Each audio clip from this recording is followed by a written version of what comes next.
Hey guys, today we are diving into a city that never sleeps, a place that feels alive in ways you can't really prepare for, a city that moves around you while somehow letting you move at your own pace. We're talking about London, the streets, the sights, the sounds, and the energy that just grabs you the moment you step outside. This is a city full of history, but also full of surprises, where every corner has a story and every walk feels like discovering something new. Today, we're going to explore it the way it's meant to be felt, not just seen. So let's go and experience London like never before. If you stay long enough, London changes. Not the city itself, your perspective. The landmarks fade into the background and something else takes their place. The small things, the unnoticed things, the rhythm that only reveals itself when you stop chasing the obvious. You start taking different turns, quieter streets, side roads, where the buildings lean a little closer together, and the noise softens. The glass towers feel further away now. The city feels more human.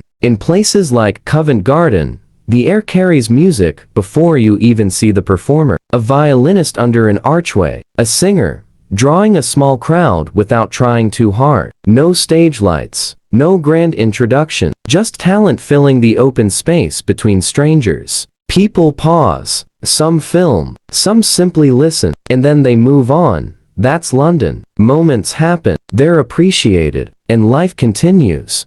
Further east, the mood shifts again. The polished streets give way to something more expressive. Brick walls layered with art, independent cafes that don't look designed for tourists, conversations that sound like they're coming from everywhere at once. Around Shoreditch, creativity doesn't feel curated. It feels lived in. You'll see someone building a startup in a shared workspace above a coffee shop, a photographer chasing light between buildings, designers, musicians, coders, artists all sharing the same pavements without needing labels. London doesn't separate ambition from everyday life. It blends them. And then there's the organized chaos of Camden Market. It's louder here, more color, more edge, food from every corner of the world cooking side by side, vintage jackets hanging next to handmade jewelry, the scent of spices mixing with street food and rain. It shouldn't work, but it does. Because London has always been a meeting point, not just of places, but of ideas, cultures, languages, backgrounds that might never have crossed paths anywhere else. You hear it in the accents. On one train carriage alone, you might hear 5 different versions of English, none more correct than the other, just different, just real. That diversity isn't advertised loudly, it's simply present. As evening approaches, the city doesn't slow down, it transforms. Office lights dim in the financial district, but restaurants begin to glow. Pubs fill steadily, not wildly. Friends meeting after work, laughter that feels earned after long days. Glasses clinking softly under warm lights. Walk through Soho at night, and you feel the shift completely. The energy tightens. The streets narrow. Music spills out from behind doors. Theater crowds mix with late dinners. Conversations overlap. No one seems surprised by any of it. London at night isn't chaotic. It's layered. There's luxury a few streets away from simplicity. There are Michelin-starred menus not far from late-night takeaway counters. Suits and hoodies sharing the same pavement without friction. And beneath it all, the underground keeps moving. Trains arrive, doors open, doors close. Strangers sit inches apart, sharing space without sharing stories. Mind the gap echoes again and again. A phrase so familiar it barely registers anymore. But think about it. How many lives cross paths down there every single day? How many dreams are being carried from one stop to the next? London doesn't make a spectacle of ambition. It just supports it quietly. By now, you realize something deeper. The city isn't built around monuments. It's built around momentum. People come here chasing something: opportunity, reinvention, privacy, recognition, and somehow, London makes room for all of it. It doesn't promise you success. It doesn't guarantee comfort, but it offers space. Space to try, space to disappear, space to become. And that's a different kind of beauty. Not the kind you photograph. The kind you feel when you realize you're part of the movement, instead of just observing it. You're no longer looking up at buildings. You're looking around at people. And that's when London stops being impressive and starts. There's a point when London stops feeling like a place you're exploring and starts feeling like a place that's observing you back. You've walked the busy streets. You've stood by the river. You've moved with the crowd.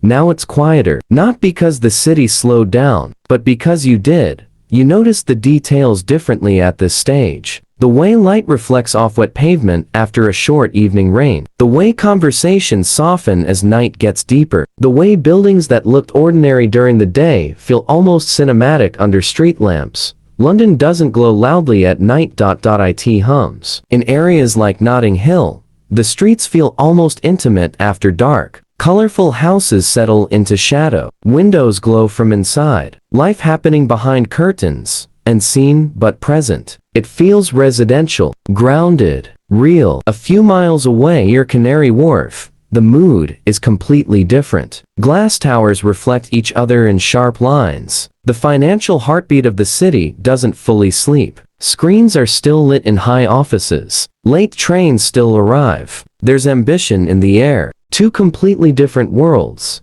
Same city. That's when it becomes clear. London isn't one identity. It's layers.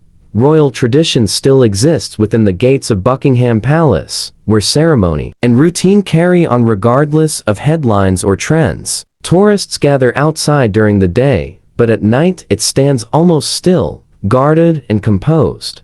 Elsewhere, creativity reshapes entire neighborhoods. Restaurants reinvent themselves. Galleries appear in converted warehouses. Music scenes rise quietly before the rest of the world even notices. London doesn't chase relevance. It reinvents itself naturally. And maybe that's why people stay. Not because it's easy, not because it's perfect, but because it feels possible. You can arrive here unknown and build something.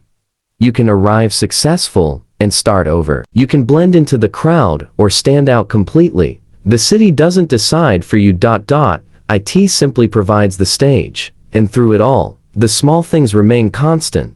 The sound of footsteps echoing through underground tunnels. The brief eye contact between strangers that lasts half a second too long. The quiet politeness in crowded spaces. The shared understanding that everyone here is chasing something even if no one talks about it. London doesn't promise comfort. It offers character. It doesn't overwhelm you with slowly, expectedly. When one day, you realize you're defending it in conversations, explaining it to people who don't understand why you like it, trying to describe something that isn't flashy enough to summarize in one sentence. Because London isn't a highlight reel, it's a long conversation. Some days it's gray and heavy. Some days it's bright and unexpectedly warm. Some days it tests your patience. Other days it surprises you completely, but it never feels empty. Even in its quietest moments, there's movement underneath. A constant pulse. A sense that something is always unfolding just out of view. And when you finally leave, whether it's for a short trip or something permanent, that's when it hits you. You miss the rhythm. You miss the understatement. You miss the way it never tried too hard to impress you. Because in a world where everything competes for attention, London never had to. It stands steady in its own history, confident in its own future, comfortable in its own skin.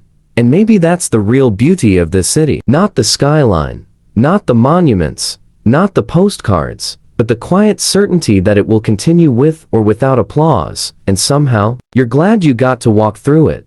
Even if just for a while. I hope this journey through London meant something to you. If it did, make sure to like the video, share it, and subscribe for more stories like this, and send it to someone you'd love to explore London with one day. My YouTube channel is still new, so if I've made any kind of mistake, I sincerely apologize. I really need your support and encouragement to keep improving. I'd love to hear from you. Please share your ideas and let me know what kind of videos you enjoy watching. Your suggestions will really help me create content that you'll love, and I'm excited to make videos that match your interests. So don't hesitate to tell me what inspires you or what you'd like to see next. Your feedback means a lot. See you next time in a new video. Take care of yourself and stay safe. Bye for now.